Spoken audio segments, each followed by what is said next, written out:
Dans cette vidéo, on va chercher à résoudre les mystères de la dernière arène de Salmon Run, la station Polaris. Elle donne plusieurs indices sur l'histoire du jeu et sur l'origine de Monsieur Ours qu'on va essayer de mettre à jour ici.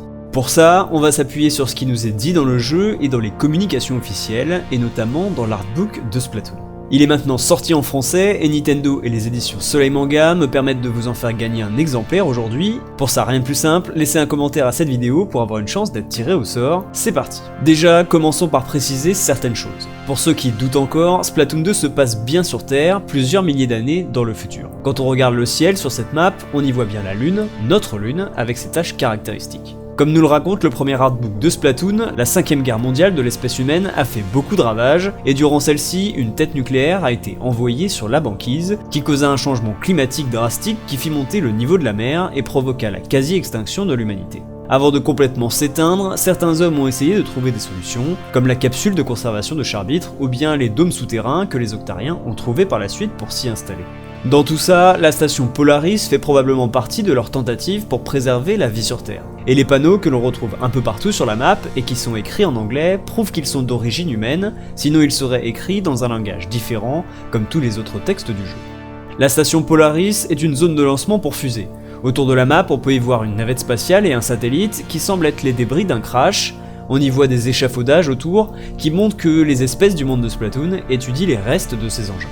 Mais revenons quelques secondes sur le nom de l'arène. En français, elle se nomme Station Polaris, mais en anglais, elle s'appelle Ruins of Ark Polaris. Non seulement on y retrouve le concept de ruine, qui montre bien que ce sont les vestiges d'un temps reculé, mais aussi le concept d'arche. On le sait, le monde de Splatoon est rempli de références religieuses et notamment au récit de la Bible. Du coup, ici le mot arche dans son appellation anglaise, mais que l'on retrouve aussi en japonais, peut tout de suite faire penser à l'arche de Noé, un navire construit pour sauver à la fois l'humanité en prenant en son bord la famille de Noé, mais aussi toutes les espèces animales en préservant un couple de chaque, le tout pour survivre au déluge créé par Dieu.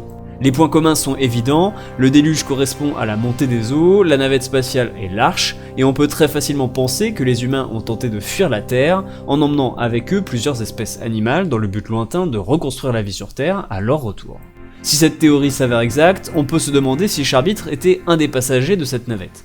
Aucun indice ne va dans sa direction, mais étant donné que c'est le seul mammifère connu du monde de Splatoon, si on exclut son clone Mini Charbitre, alors on peut se le demander. Par ailleurs, on peut aussi se dire que si un ours est bel et bien dans Chromapolis, alors il provient très certainement de cette arche. C'est pourquoi pour déterminer l'identité de Monsieur Ours, cette map est très importante, notamment lorsque l'on voit tous les panneaux de danger qui indiquent la présence d'ours dans les environs, mais j'y reviendrai dans la suite de cette vidéo. La question que l'on doit se poser avant toute chose est la suivante. Est-ce que l'arche Polaris a bel et bien réussi sa mission ? Si on imagine que c'est le cas, qu'elle a décollé et qu'elle est revenue, c'est peut-être plusieurs milliers d'années après pour voir l'état dans lequel se trouvait la Terre. Un ou plusieurs humains seraient revenus, et à moins qu'ils se cachent, ils devraient vivre parmi les Inklings aujourd'hui. Pourtant, aucune trace d'eux, donc cette hypothèse ne semble pas crédible. Au contraire, ce genre de navette spatiale ne revient en général pas sur Terre de la même manière qu'elle en est partie, mais plutôt comme un avion et elle a besoin d'une piste d'atterrissage pour revenir, et il n'y a pas de raison qu'elle ait atterri au même endroit que la zone de décollage.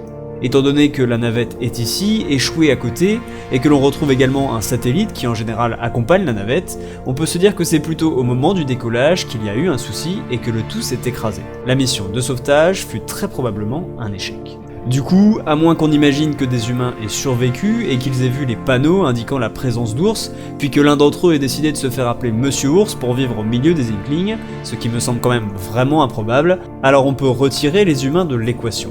On en revient alors encore et toujours à la même question, qui est Monsieur Ours ?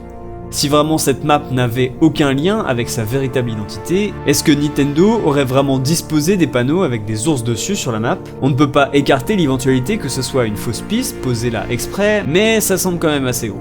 Du coup, deux hypothèses.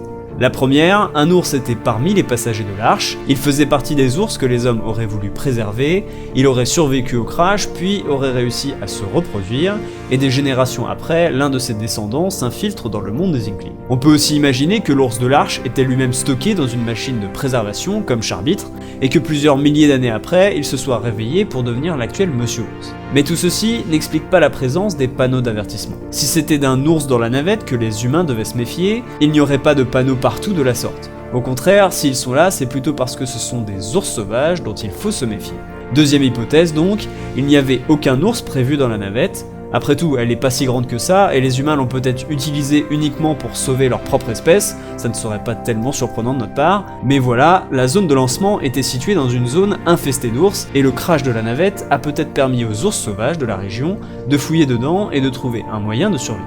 Produits chimiques qui les auraient fait évoluer, capsules de conservation, on peut tout imaginer, le fait est que l'un d'entre eux aurait été préservé de la destruction du monde pendant 10 000 ans, pour ensuite créer son business dans les rues de Chromapolis. C'est ce qui me semble la théorie la plus crédible, même si elle ne dévoile pas le moyen qui a permis à un ours de rester en vie.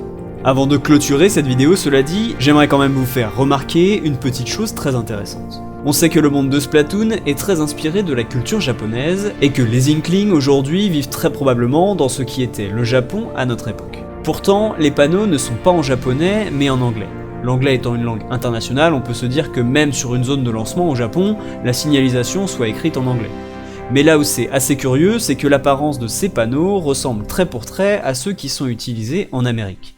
Est-ce que la station Polaris se situe vraiment en Amérique? Si c'est le cas, ça veut dire que les Inklings sont capables de voyager aux quatre coins du monde assez rapidement, et que l'ensemble des maps du jeu ne sont peut-être pas toutes situées au Japon. Par ailleurs, on sait que Monsieur Ours s'appelle en anglais Mr. Grease, ce qui nous laisse penser que ce n'est pas n'importe quel ours, mais bien un grizzly qui est une espèce particulière d'ours brun qui vit uniquement au nord des États-Unis et au Canada.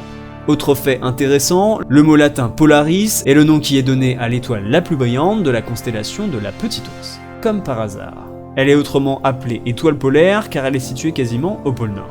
Monsieur Ours, la Petite Ourse, étoile polaire, faut-il imaginer que Monsieur Ours est un ours polaire? Je ne pense pas, car ça irait en contradiction avec Grise qui nous sous-entend que c'est bien un grizzly.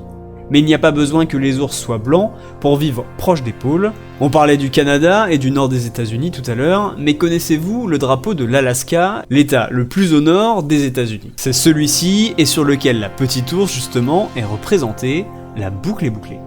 Si cette map se situe bien par là, ça expliquerait aussi pourquoi il y fait toujours nuit. Proche du pôle, il peut faire nuit pendant plusieurs mois, en automne et en hiver, c'est ce qu'on appelle la nuit polaire. Il y a comme d'étranges coïncidences dans tout ça, et nous n'avons pas tous les éléments pour y voir clair, c'est à nous de compléter les trous et de nous faire notre propre idée.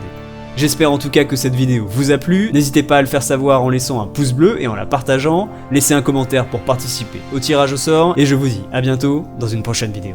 Allez, salut!